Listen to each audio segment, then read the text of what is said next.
WCLN 1170 Radio and Cable Channel 16 are pleased to present We Should Know, hosted by JW Simmons, an upbeat, informative look at people, places, and issues facing our community. This education-based analysis of issues will remain positive and informative as we consider closely what we should know.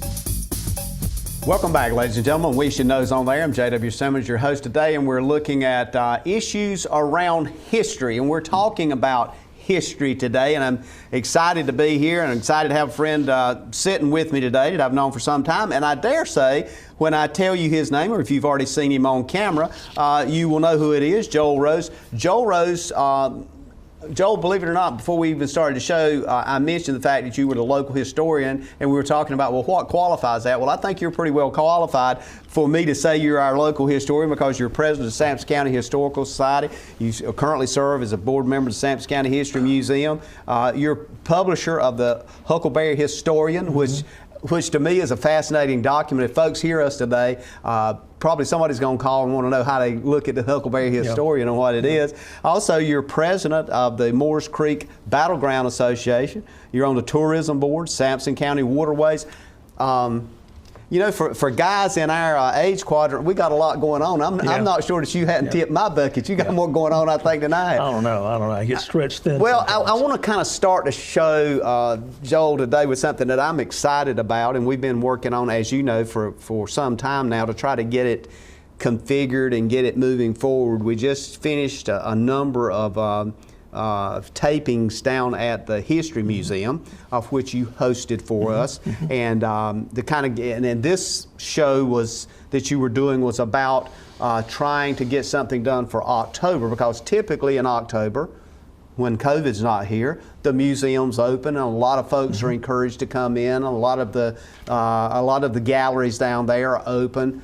That's not going to be the case this year, unfortunately. No. So you hosted 3 galleries for us. One of those was weaving, and Ginger Gatlin was doing that. The other was blacksmithing with Chris Woodson, who happens to be the curator of the museum.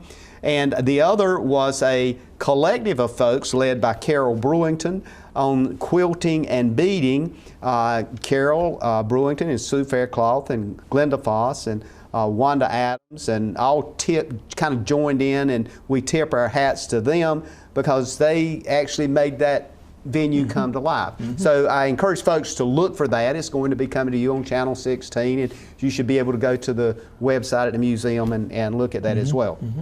With all that said, I want to open the conversation this morning with one question, which I think will lead just about anywhere. Sure. How did this thing that clearly you are infected with is called the need to understand and appreciate our history bite you? How did you get involved in that? Was that a early childhood thing, something that happened to you later? Because you are inundated with the wisdom and understanding of our history. Well, you know, just like a lot of people, I enjoy history. I always enjoyed history in school, whether it's world history or U.S. history. And of course, I think it's in 8th grade that they teach North Carolina history, which I don't know if they still do that or not, but you know, I think that was very important in years past. Like you, my family is from Sampson County, and they've been here for 200 years, like yours. And I take this position that if your family was here before World War II, they were probably here before or during the Revolution, okay? And so that links a lot of people, just like, and I think that everybody in Sampson is related. Somewhere or the other. Just like I pointed out to you, I found at least 4 connections that you and I are related somehow, okay? Which is, and that same could be said for most other folks in the county. But I was good friends with Oscar Bizzle years ago. And he was one of the founders of the Sampson County Historical Society, and he would ask me to do things for him and he'd go look this up or whatever, and when you got a chance, and he would invite me to the meetings, and I became intrigued and I became involved, and of course over time, as some of the older generation died out or whatever, if you will, and others kind of stepped up. And so it's like here I am after 30 years. It's just left over. But well, all of these venues that I've mentioned and much more that folks, if they have not stepped up to the table and looked at the menu that's laid out before them, a lot of these venues that we're talking about is major impact. And we could start with the museum. I think there's somewhere around 12 or 13 different galleries down there. I won't go over them all, but I'll just kind of toss it out. What they're going to see is what I just mentioned on the video that we've already got captured. Right. That's going to be coming out, so they'll be able to look at that. But I'll toss this out as a board member down there. When you look at the museum, and that property is about 2 acres, I think, down there, which is pretty huge. You don't see it when you drive by the building and just look at it, but it's several different buildings. Give us a couple of examples of what's in that museum and on that museum property that not only intrigues you as a historian, but should have the attention of folks and make them at least want to think about it, or at some point in time make an appointment to go by and take a look at that. Well, I have to give credit, first of all, to David King and his wife, Jeannie, who started the museum over 20 years ago. And they started with that single building. And I also have to mention Fess Turlington, the late Fess Turlington, was instrumental as well. I look at it, you'll ride down Lisbon Street and you'll see the museum, and you just see an old house. But what you don't see are the buildings behind it. And I view it as a history complex, okay, almost a village. And how many buildings we got? 10, 11? Yeah. I mean, we've got blacksmith shop. We've got, two things that are very important are the 2 buildings donated to us by the late Claude Moore, who was actually, he was a real historian. Claude was a former history professor at Mount Olive College, now University of Mount Olive. If you live in Turkey, you know who Claude Moore is. That's right. And he's lived and breathed it. And he collected things from that area, which, by the way, the area around Turkey and eastern Sampson County is among the oldest in the county. The road, Old Warsaw Road, is one of the oldest roads in the county as it is. But Claude collected stuff day and night, and people gave things to him, and he created what he called the Cabin Museum. And it's just chock full of historical nuggets, from the mantle from Governor Gabriel Holmes' fireplace, just for example. Also the stairwell from a house where General Cornwallis slept during April of 1781. So there are just a lot of curiosities there and a lot of interesting things.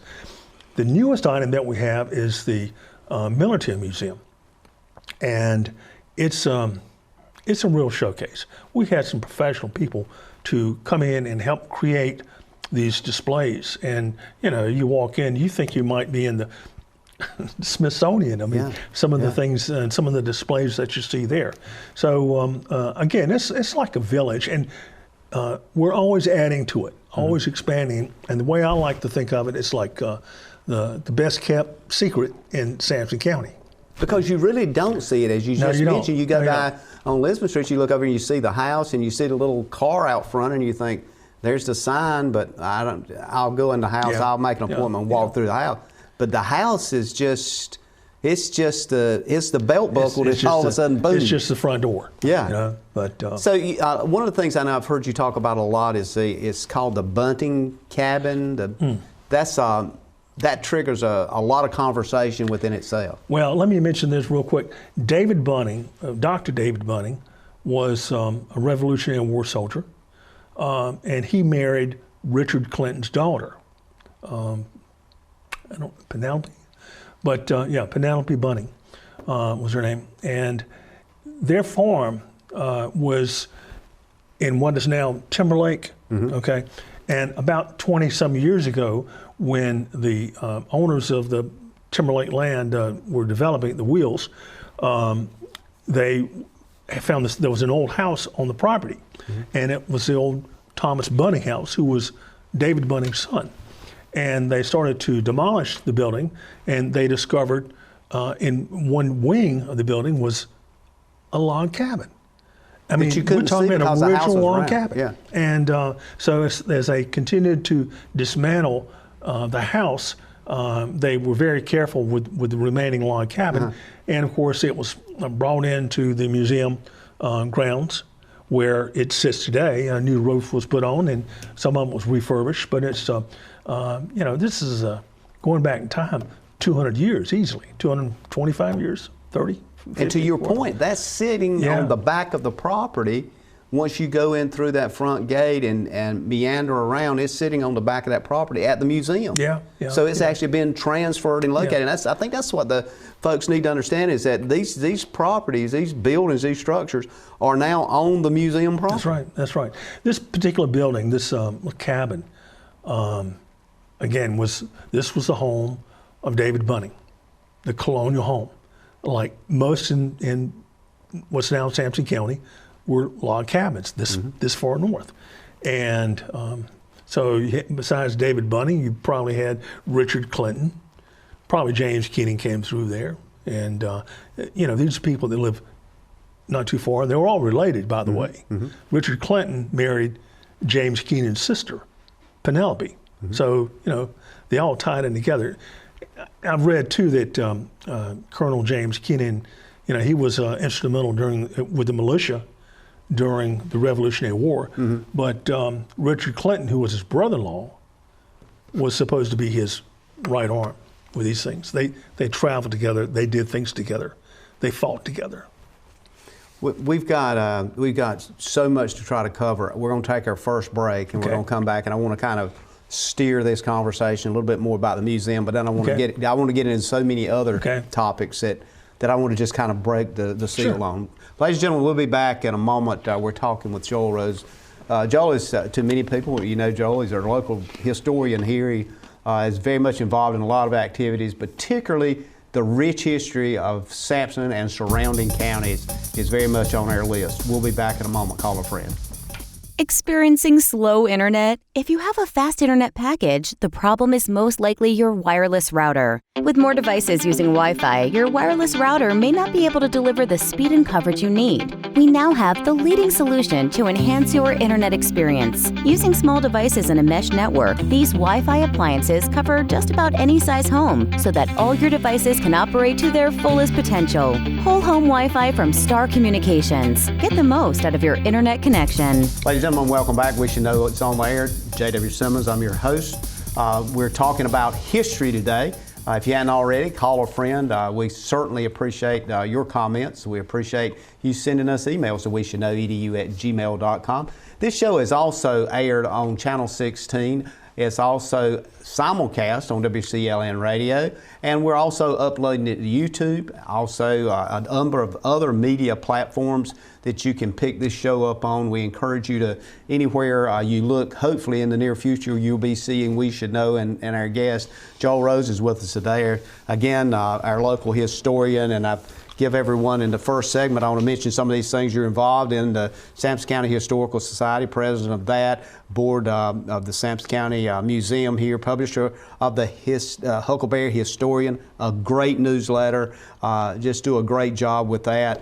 President of the Moores Creek Battleground Association, tourism board, Sampson County Waterways. For some reason, all that ties together. Joe, we went on break. We were talking about the Bunning House, and we were talking about Timberlake, and we're talking about that period of time. And as we broke, you mentioned the militia. And during that period of time, there was this, I don't know whether you would say we were in the full war battle with England, or whether we had already started the separation process, but there were a number of groups that were standing up saying we don't want to be, quote, governed by the king anymore. The militia was part of that, but then there was the colonial group that were about supporting the coming together of a colonial United States at some point. Tell us kind of how that was unfolding right here in Sampson County. Well, in Sampson, people were starting to own land for the first time, and they obtained this land through land grants. And this goes back to way before the Revolution, 1750s and before, that if somebody came to this area and there was property there available, they would kind of decide what they want. Then they go back down to Wilmington, which was the county seat back then, New Hanover County. This is part of New Hanover way back. And they'd say, I'd like this piece of property, okay? And they'd say, fine, go get it surveyed. And now, that was the expensive part. And the more land you wanted, the larger the survey, the more expensive. And you got to keep in mind that people like George Washington and Thomas Jefferson were surveyors, okay? So, they were kind of like surgeons. On that, wealthy people. On the level, yeah.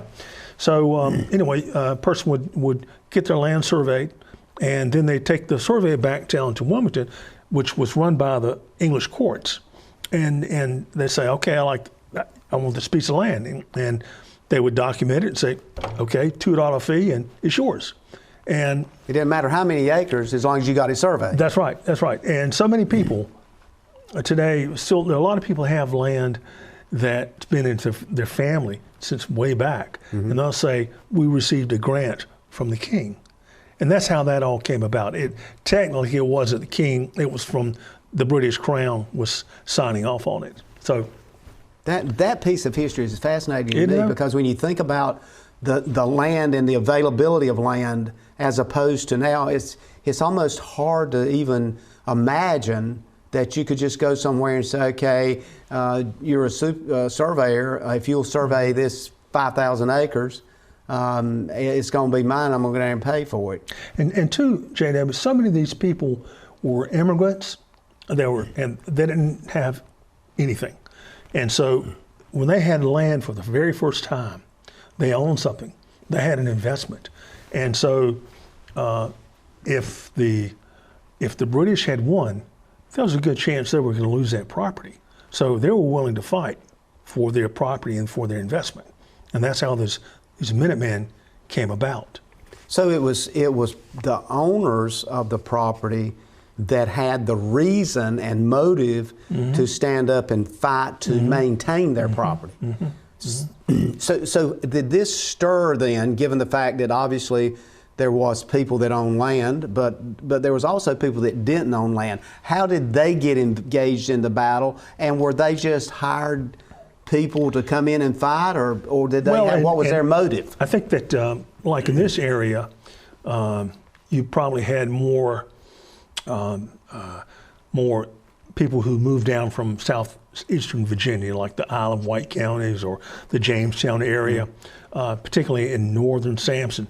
The further you go over toward Cape Fear River, it was more Scottish, Highland Scots, and they had sworn loyalty to the crown. And so they were willing to fight for the crown. So you're going to find more loyalists over that way the further west you went toward Cumberland.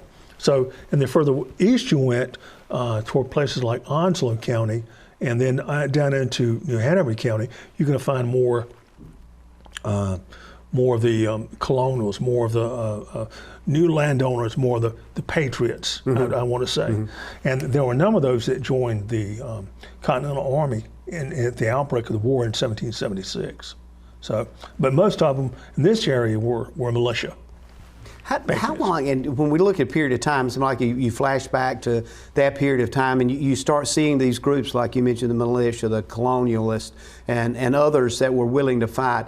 But I think about the Scottish, as you mentioned, the Highlander Scottish. There was a point in time in history that they were actually at war with England. Oh, yeah. And now they were here, and they were, as you just mentioned, kind of defending, quote, the crown. So there was a transition period clearly that occurred at that between the Scottish and the English folks. That's a big question. A lot of historians I've read ask about what happened. Yeah, exactly. After I think it was the Battle of Culloden, where the English army, the British army, decimated the Scottish farmers and expelled so many of them, and so many left to come to the colonies. But when they got over here, or part of their deal was that they swore allegiance to the crown. And so apparently they stuck by that allegiance when they got over here. And like with the Battle of Moore's Creek, there were roughly 1,000 loyalists marching from Fayetteville, what's now Fayetteville, to Wilmington. And they were intercepted at Moore's Creek and defeated. But there were like 1,000 of them, and the vast majority of them were Highland Scots, okay? And, you know, it was a lopsided battle because most of them did not have weapons.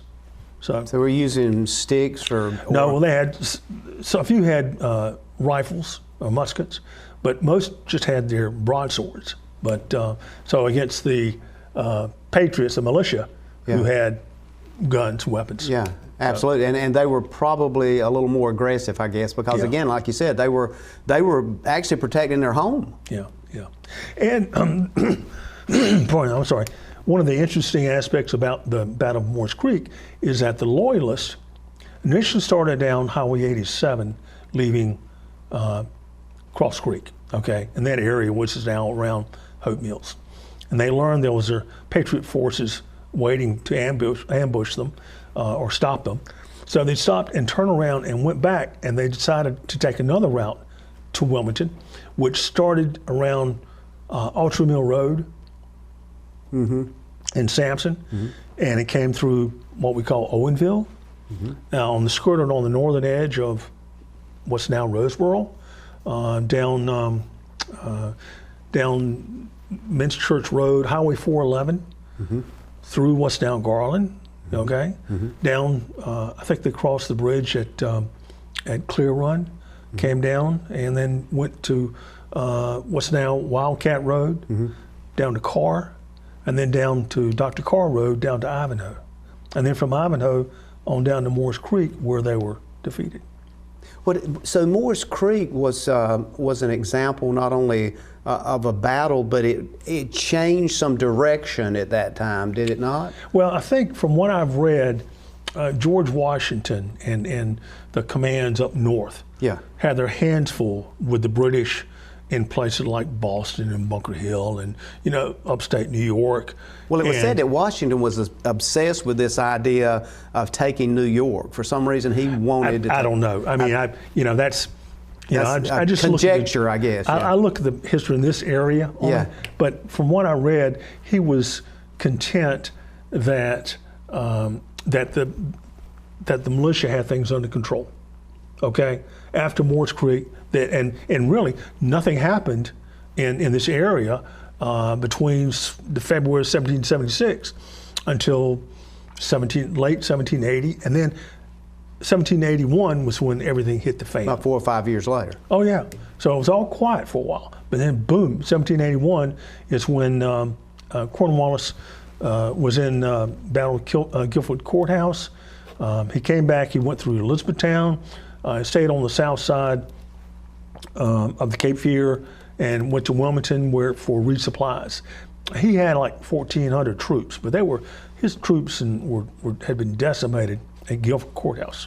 So they needed a break, but they more or less limped into Wilmington, from what I can understand. And Wilmington at that time, when people hear us talking about this today, we need to kind of set, I guess, a backdrop for them. But Wilmington's not Wilmington as you know it now. Wilmington was probably a couple of streets. They were mostly mud, horses and carts and that kind of thing. I want to go and take our break, but when we come back, I want to pick it up from there and kind of work around that Moore's Creek thing, and then I want you to kind of tell us what's at Moore's Creek if there's people who says, well, I want to go there. I mean, it's a national park or what have you, but what am I going to see and what do I need to be looking for? What do I need to, what kind of sense of feel does that environment have? And we'll take a break and we'll be back. Ladies and gentlemen, I want to thank you for being with us. We're going to take our next break, but I want to encourage you to call a friend and stay tuned. We're talking about the things that history unveils for us, and to some degree, history is I guess a stepping stone for us to realize not only who we are, but how we got where we are, and it's a gateway to understanding better who we are. We'll be back in a moment. Stay tuned. Call a friend. You come out to replace a bad sensor, and that adds a 5-year commitment to my contract, and you don't tell me? Here's your sign. Switch to the sign that's keeping homes secure and customers happy all over the area. Security from Star Communications. We pride ourselves on fair pricing and quick, friendly service every time.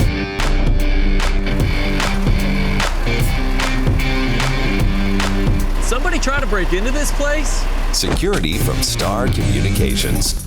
Ladies and gentlemen, welcome back. We Should Know is on there. We're coming up on our third segment today. Time is going by fast with us. We're talking with the local historian here, Joel Rose. We're talking about a number of issues and things that I guess builds their mind into a time and era that some of us, obviously, because there's probably not anybody living that was living back during the revolutionary times, but Joel was just making, as we went to break, commentary about some things that's happening around Moores Creek. And Joel, we got so much we want to talk about. I want to try to just kind of give people a bits and pieces of a lot of things happening, but Moores Creek was an example. It was probably more than a skirmish that was occurring.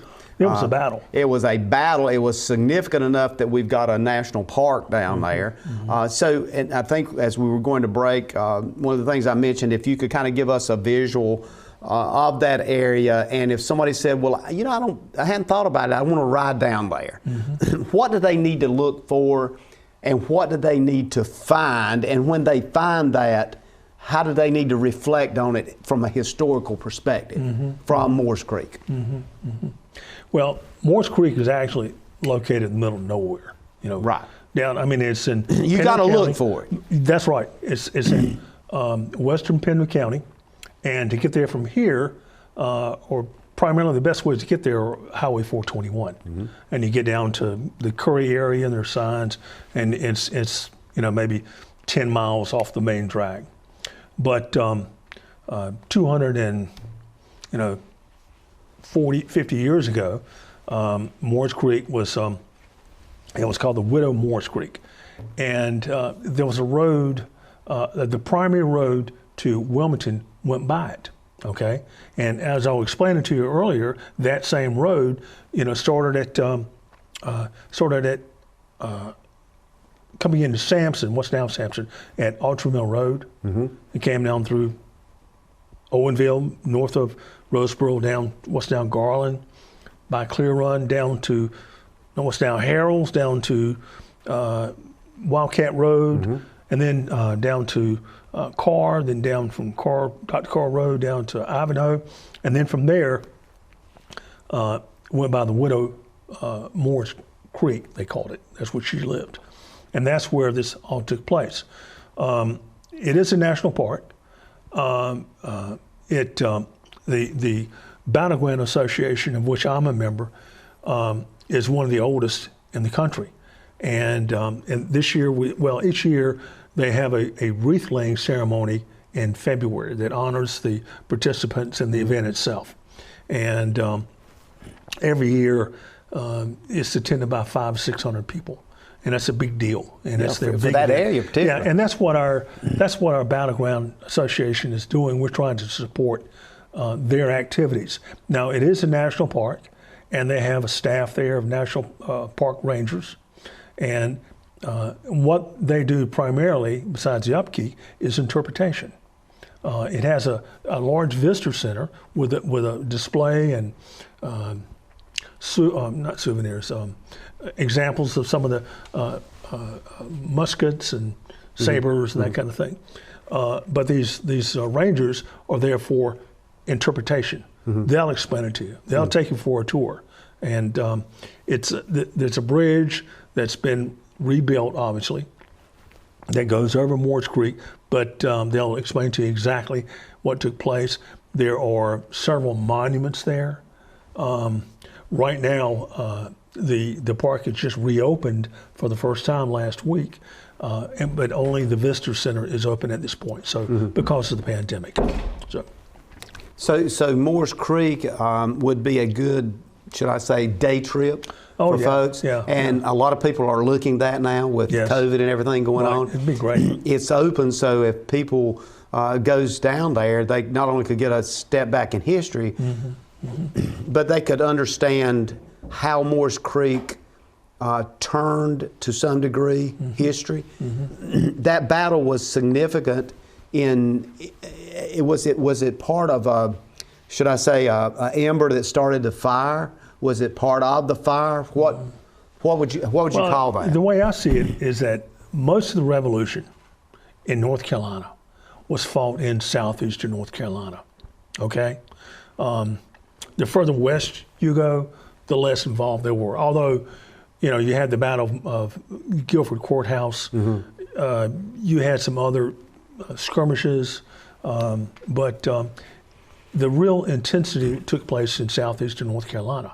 So was that because of the proximity to the port at Wilmington and the ports down in South Carolina? When Cornwallis decided he wanted to invade South Carolina, he knew that he's going to want to resupply. He came in through Charleston, into South Carolina.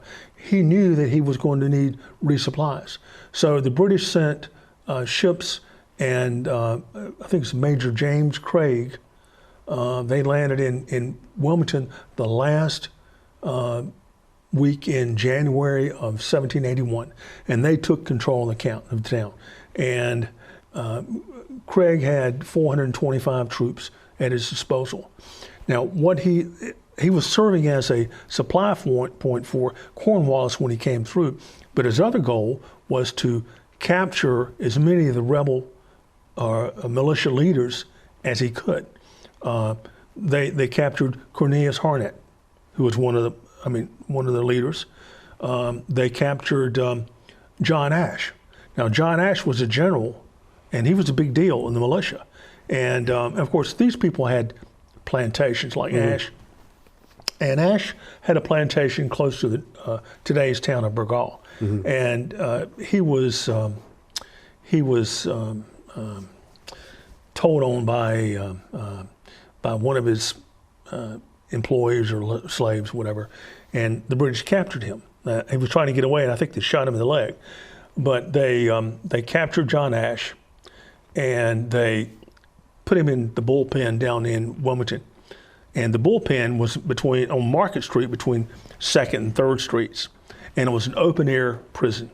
So John Ash, this militia general, remained in that jail from April until I think September, and he developed smallpox. Wow. And they released him. He was sick and dying, and his family had removed to Hillsborough, and John Ash went to join his family, and the old route to Hillsborough came through Sampson County. It came through what's now Old Warsaw Road. Now, John Sampson and John Ash were friends from way back. And so John Ash made it as far as John Sampson's home here or it was called Sampson Hall, was plantation. And they put him in I think a slave house, empty slave house, because he had smallpox. And there he died. And so to this day, General John Ash is buried in the John Sampson Cemetery here in Clinton. He was a big deal. That was huge, and that was a turning point. Yeah.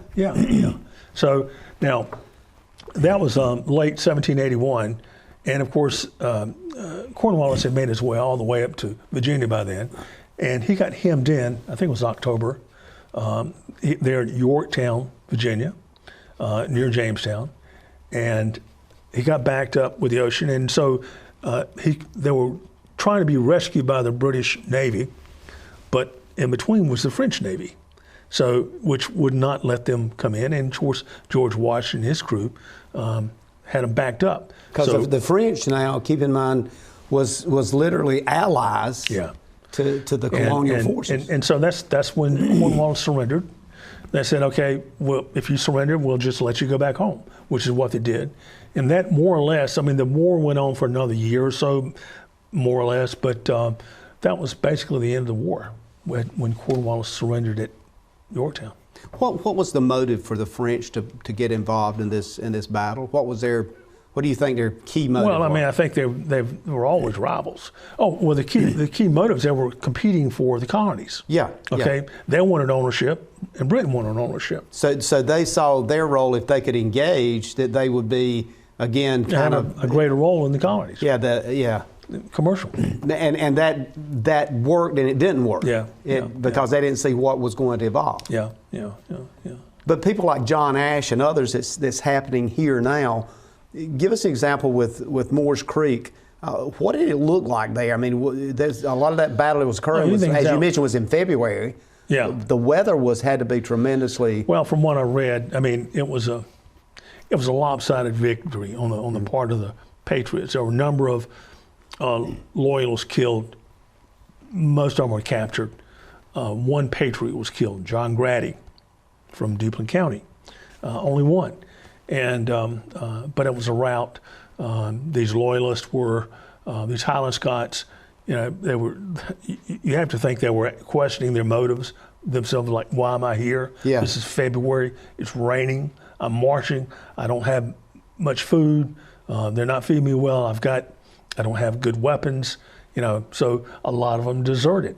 And so by the time the battle took place, they took off, and the Patriots, the militia, went after them, and they traveled as far as up as Moore County, capturing some of these Highland Scots. And I guess back to the turning point of that gave some motivation then to the militia and colonists that, look, we can do this. There is a chance that even though the British were seen as the more powerful country, that we can make this happen and move the needle, I guess, to a significant way. Well, and two, you got to remember that was 1776. Okay, that was February, and then the Declaration of Independence took place in July of 1776. So that really started the ball rolling. But again, nothing happened down here until 1781, okay? Now, one thing to keep in mind is that Sampson County was formed in 1784, only 3 years later. Follow up on that on the next break. Ladies and gentlemen, we're going to take a break. We're coming up on our last segment, as I recall here, and on the We Should Know show, we're talking about history. We're talking about things that impact your life that have meaning to you and maybe you hadn't thought about, but you are in a rich area for historical significance. To get the most out of your electronic devices, you need a strong internet connection and a protected home Wi-Fi network. You need high-speed internet from Star. Star has the fastest, most affordable high-speed internet service available for all your devices. We have no long-term contracts or high-pressure sales. Our service speaks for itself, and switching is hassle-free. We take care of everything with free installation from a local company. High-speed internet from Star. Internet at the speed of life. Ladies and gentlemen, welcome back. We Should Know is on the air. We're coming to you from Star Communications Channel 16, also simulcast on WCLN Radio. Their show is aired at 2:30 each and every Tuesday. Tuesdays and Thursday evenings at 7 p.m. on Channel 16, uploaded to YouTube, social media platforms. Look for us there. Should be easy to find. Trying to reach as many people as we can. We're talking about history today. Joel Rose is with us, a local historian. Joel, we've been talking about so many things, and I think one of the things that I'm trying to do is share your passion for history and ignite, I guess, some interest from a lot of folks maybe that hadn't thought about history either being important to them or why should they care about history. One of the ways you're doing that is through the Historical Society, of which you're president of. That group meets regularly at specific times and dates. You can share that with people, but it's a rather large, passionate group about history, and it's a broad range from younger age to older population that comes together to highlight things. And normally you have a keynote there. The other thing I want to talk about in this last segment is Huckleberry Historian, which is a newsletter about history, but it's the way you have produced that. It's almost like you're living it. You know, it's where you can understand it. It's not a history book. It's not a history bulletin, but it is it's something that I call a worth read. So let's start with the Historical Society. If folks are interested in that, and they want to kind of look at it from maybe just from their pedigree, from their family history, as you mentioned a while ago. How do they go to that? Do they have to pay to go? Is there a reason? Just give us a history on it. Let me explain this. We meet quarterly, okay? And when I say we meet quarterly, we meet the second Saturday in January, April, July, and October. And we typically meet at the upstairs dining room at Crawley C's, the old Piggly Wiggly at Jordan Shopping Center. And we have room for, I think they have room for 75 people. And it's been full. Well, we always have a good group. Yeah. I mean, and we send out notices, we email notices that we're going to meet, and we try and have good speakers. And I found that if we got good speakers, we'll have a good turnout, you see. And, but our folks, we really don't have that many people from Clinton coming. We have some more people from out of town coming from Raleigh, Fayetteville, Goldsboro, Wilmington. I've got one gentleman that lives in Greensboro, and he gets up that morning and drives from Greensboro to Clinton for the meeting. Then he turns around and goes back, you know. Got another one that lives in Richlands. Got a lady that lives in Surf City. Got one that lives in Myrtle Beach that comes, you know. So these are diehard fans or historians. So, I mean, these people have an interest and enjoy history. And most of them have roots in Sampson County, which is what brings them back this way, always. How much is websites like Ancestry and other sites where people are tracing their family tree and this kind of thing, how much of impact has that had on? Well, I think there's a lot of it. I mean, everybody has that curiosity these days of who their family was, I mean, where they came from. And now you have the tools to find out, okay? I think you and I were discussing your ancestors, you know, and I think we discovered that you've got about a dozen or more ancestors who fought in the Revolution, mostly as militia, but they're there and they're validated, and so you know that's a source of pride for you. Yeah, I know. So, absolutely. and this is the same for other people that they want to know about their ancestors and where they came from. So it's easier to do now than it ever has been. Ancestry is not cheap. It's $100 for every 6 months, okay? Now there are some free websites like FamilySearch.org,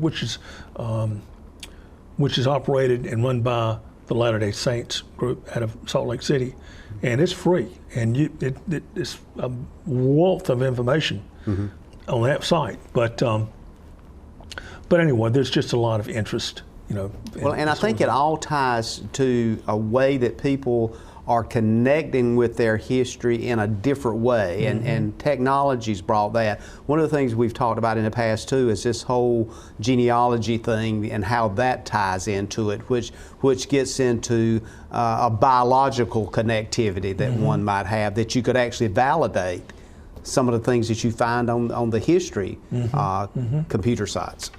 Well, when you're talking about maybe DNA, those things are available. It's difficult to know, you know, how to understand and read this unless you have help. You know, I've been working with my own DNA numbers the last 2 years, and I'm still trying to figure out how it all works.